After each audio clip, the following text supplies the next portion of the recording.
우리는 성경 창세기를 통해서 그 노아의 홍수와 같은 하나님의 심판이 기록된 것을 확인할 수 있습니다. 죄악으로 가득 채워진 인간들로 인해서 하나님께서 물로 세상을 심판하신 사건입니다. 그러면 왜 하나님께서는 죄로 가득 채운 인간들을 심판하신 사건을 성경에 기록해 주셨을까요? 그 이후에 아브라함 때에 소돔과 고모라에 살고 있던 백성들이 죄로 가득 찬 모습으로 인해서 창세기 18장 20절을 보면 여호와께서도 이르시되 소돔과 고모라에 대한 부르짖음이 크고 그 죄악이 심히 무거우니 이렇게 말씀하시죠. 그래서 우리가 잘 알고 있는 것처럼 하나님께서는 그곳에 불과 유황으로 심판을 하십니다. 하나님께서 그 무서운 소돔과 고모라에 대한 심판을 성경에 왜 기록해 두셨을까요? 혹은 북이스라엘의 멸망, 남쪽 유다의 멸망에 대해서 성경의 기록으로 남겨두신 목적은 무엇일까요? 고린도전서 10장 9절 말씀을 보면 그들 가운데 어떤 사람들이 주를 시험하다가 뱀에게 멸망하였나니 우리는 그들과 같이 시험하지 말자, 이런 권면을 합니다. 우리는 그들과 같이 하지 말자. 우리는 그들과 같이 하지 말자. 이렇게 말씀을 해줍니다. 바로 그런 이유로 고린도전서 10장 11절 말씀을 보면 그들에게 일어난 이런 일은 본보기가 되고 또한 말세를 만난 우리를 깨우치기 위하여 기록되었느니라, 이렇게 말씀을 해줍니다. 정말 올바른 그리스도인은 성경을 통해서 혹은 역사 가운데 일어난 일들을 보면서 자기를 돌아보는 거예요. 그리고 같은 심판, 이 같은 심판을 받지 않도록 가는 것이 정상이라는 것입니다. 오늘 본문을 보면 선지자 나훔을 통해서 하나님께서 이집트를 언급하시면서 아시리아, 그 니느웨에 대해서 경고를 하십니다. 오늘 본문을 함께 살펴보면서 우리를 돌아보고 동일한 범죄, 동일한 멸망의 길을 걷는 자들이 아니라 주님의 은혜의 날개 아래에 서는 복 있는 주님의 백성으로 살 수 있기를 바랍니다. 첫 번째는 강력한 이집트입니다. 강력한 이집트라. 우리 본문 9절을 같이 한번 다시 읽어보겠습니다. 봅니다. 시작. 구스와 애굽은 그의 힘이 강하여 끝이 없었고 붓과 루빔이 그를 돕는 자가 되었으나. 아멘. 자, 여기 보면 구스와 애굽이라 그럽니다. 구스는 오늘 그 에티오피아를 가리키죠. 구스와 이집트는 힘이 강해서 끝이 없었다. 자, 이렇게 말씀합니다.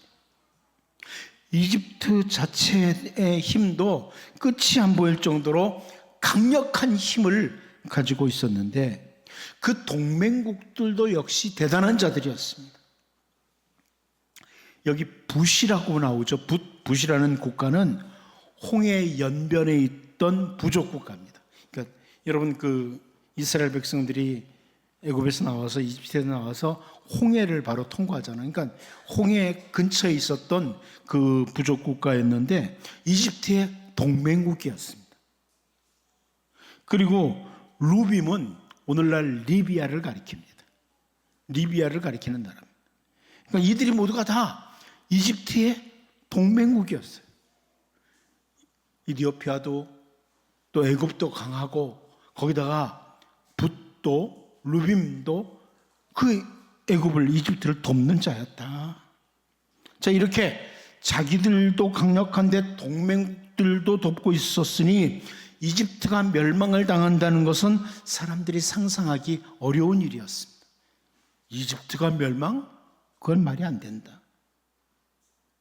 다윗은 시편 52편 5절을 통해서 그런즉 하나님이 영원히 너를 멸하시며 너를 붙잡아 내 장막에서 뽑아내며 살아있는 땅에서 내 뿌리를 빼시리로다, 이런 표현을 합니다. 뿌리까지 뽑아버리신다는 거예요. 그리고 이어서 어떤 사람을 그러는지 7절을 보면 이 사람은 하나님을 자기 힘으로 삼지 아니하고 오직 자기의 재물의 풍부함을 의지하며 자기의 악으로 스스로 든든하게 하던 자라 하리로다. 자, 이렇게 설명을 합니다. 재물의 풍부함을 의지하고 자기 어떤 힘이죠. 그러니까 하나님을 자기 힘으로 삼지 않고 다른 것들을 힘으로 삼는 그들 하나님께서 그 뿌리까지 뽑아버리시겠다. 이게 다윗의 설명입니다. 세상에서 아무리 대단한 힘, 강력한 힘을 가지고 있다고 할지라도 하나님이 무너뜨리면 순식간이라는 거예요. 여러분, 하나님이 무너뜨리면 순식간입니다. 이집트가 무너지는 걸 보셔야 됩니다. 솔로몬은 잠언 23장 5절을 통해서 네가 어찌 허무한 것에 주목하겠느냐? 정령이 재물은 스스로 날개를 내어 하늘을 나는 독수리처럼 날아가리라. 자, 이렇게 설명을 해줍니다. 하나님께서 입김으로 훅 하고 부르시면 순식간에 사라지는 것들이 인간의 힘이라는 거야. 인간이 갖춘 힘들이요, 재물이든 그 무엇이든 하나님께서 불면 그냥 쑥 날아가 버려요. 그게 이집트예요. 강력한 이집트가 동맹국들까지 도굽고 있던 이집트도 순식간에 무너지는 것, 이것을 성경에 기록해 주신 것은 오직 참된 힘과 소망이신 하나님 의지하고 살아라. 여러분, 정말 하나님이 나의 힘이시고 나의 소망이 되는 이런 복 있는 성도들 될 수 있기를 바랍니다. 두 번째로 이집트가 무너질 때입니다. 그 이집트가 무너질 때의 모습을 보죠. 우리 본문 10절을 같이 한번 다시 읽어봅니다. 보겠습니다. 시작. 그가 포로가 되어 사로잡혀 갔고 그의 어린아이들은 길 모퉁이에 메어침을 당하여 부서졌으며 그의 존귀한 자들은 제비 뽑혀 나뉘었고 그의 모든 권세자들은 사슬에 결박되었나니. 그 이집트라는 강력한 나라가 무너질 때의 모습을 이렇게 묘사해요. 사로잡히고 부서지고 나뉘고 결박되는 이집트의 모습이다. 사람들은요, 대부분 자기는 안전할 것이라는 착각을 하고 삽니다. 나는 괜찮을 거야. 영원할 것이라는 착각 속에 살아갑니다. 우리가 노아 때 홍수 심판을 보잖아요. 근데 노아 때 홍수 심판 읽으면서 여러분 무슨 생각 드십니까? 맞아, 또다시 물로 심판해도 나는 노아처럼 살아날 거야. 그렇죠? 나는 노아처럼 살아날 거야.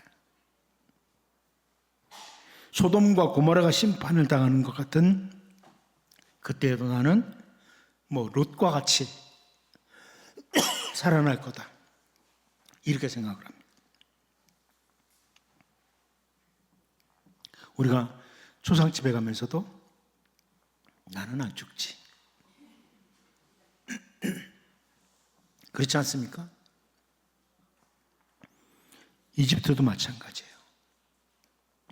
아무리 다른 나라들, 막강한 나라들이 사로잡혀가고 부서지고 나뉘고 결박되는 것을 보면서도 이집트는 영원할 것이라 착각 속에 살았습니다. 하나님의 백성이라고는 이스라엘도 마찬가지예요. 북이스라엘이 아시리아에게 멸망당하는 것을 보면서도 남쪽 유다는 영원할 것이라고 착각하고 하나님께로 돌이키지 않았어요. 선지자 나홈이 왜 이집트라는 나라 그리고 그 백성들이 무너질 때 사로잡히고 부서지고 나뉘고 결박되었다는 것 구체적으로 기록할까요? 아시리아가 강해도 동일하다는 거예요. 아시리아가 강해도 동일하다는 거. 그러면 오늘 우리들에게 이 나홈 선지자의 메시지가 왜 기록으로 남겨져 있을까요? 우리들도 하나님 앞에 올바로 서지 않으면 동일하다는 거. 우리도 동일하다는 거. 사실 주 예수 그리스도의 은혜가 아니면 우리는 모두 마지막 날에 이집트와 같이 니느웨와 같이 무너질 겁니다. 전도서 기자인 솔로몬을 통해서 전도서 7장 2절에서 조상집에 가는 것이 잔치집에 가는 것보다 나으니 모든 사람의 끝이 이와 같이 됨이라. 산 자는 이것을 그의 마음에 둘지어다. 이렇게 말씀을 합니다. 조상집에 가면서 우리들도 다 이렇게 된다는 걸 확인하라는 거예요. 모든 사람의 끝이 이와 같이 된다는 걸 확인하라는 거예요. 여러분, 이집트가 무너질 때 그때의 모습을 언급하는 선지자 나훔의 메시지를 보면서 이것은 아시리아도 그렇고 오늘 우리들도 마지막 날이 있다. 이걸 기억하고 잘 마지막 날을 준비하는 이런 복 있는 주의 백성으로 살 수 있기를 바랍니다. 마지막 한 가지 더 봅니다. 니느웨도라는 겁니다. 니느웨도. 본문 11절 다시 한번 같이 읽어보겠습니다. 봅니다. 시작. 너도 술에 취하여 숨으리라. 너도 원수들 때문에 피난처를 찾으리라. 이 구절 현대어 성경으로 보면 이렇게 번역해 주었습니다. 니느웨야, 너도 공포와 고난으로 인하여 정신을 잃고 실신하여 쓰러질 것이다. 너도 원수들 앞에서 살 구멍을 찾을 것이다. 이렇게 이해하기 쉽도록 번역해 주었습니다. 이집트에 무너지는 것을 보면서 비웃을 수 없다는 거예요. 이집트에 무너지는 걸 보면서 그냥 웃고 있을 수 없다는 겁니다. 니느웨, 아시리아, 너도 그럼. 여러분, 이 말씀이 여러분에게 너도라고 안 들려지길 바랍니다. 너도. 마치 술에 취해서 정신을 잃은 것처럼 공포와 고난으로 인해서 정신을 잃고 실신해서 숨을 것이다. 그들을 공격하는 대적자들 앞에서 피난처 찾기에 급급할 것이다. 이렇게 설명을 합니다. 아무리 악한 삶, 옳지 않은 삶을 살면서 살아가는데 경고를 하고 또 경고를 해도 무시하고 살아보면 이 선지자 나훔을 통해서 경고하는 이 경고, 하나님의 심판을 피할 수가 없다는 겁니다. 여러분, 우리는 말씀을 통해 경고를 받을 줄 아는 사람이 복 있는 사람이야. 이 말씀이 니느웨뿐만 아니라 우리에게도 올 수 있다. 이걸 기억해야 됩니다. 언제까지 편할 거야? 괜찮을 거야? 이 사람은 정말 불쌍한 사람입니다. 불쌍한 사람입니다. 너도라는 말씀을 기억하십시오. 이 너도가 나에게 오지 않도록 경고의 말씀을 따라 내 옷깃을 여며야 됩니다. 다시 우리는 고린도전서 10장 11절을 기억해야 됩니다. 그들에게 일어난 이런 일은 본보기가 되고 또한 말세를 맞는 우리를 깨우치기 위하여 기록되었느니라. 이집트든 니느웨든 이들의 무너진 모두는 우리들에게 좋은 본보기라는 겁니다. 하나님께서 우리를 깨우치시기 위해서 기록으로 남기셔서 성경으로 우리에게 허락하신 겁니다. 그 니느웨도 숨고 피난처를 찾을 것이다. 이것을 기억하고 마지막 주님 오시는 그날에 숨는 자들이 아니라 아멘, 주 예수여 어서 오십소서 기쁨으로 맞이할 수 있는 복된 성도들로 살 수 있기를 바랍니다.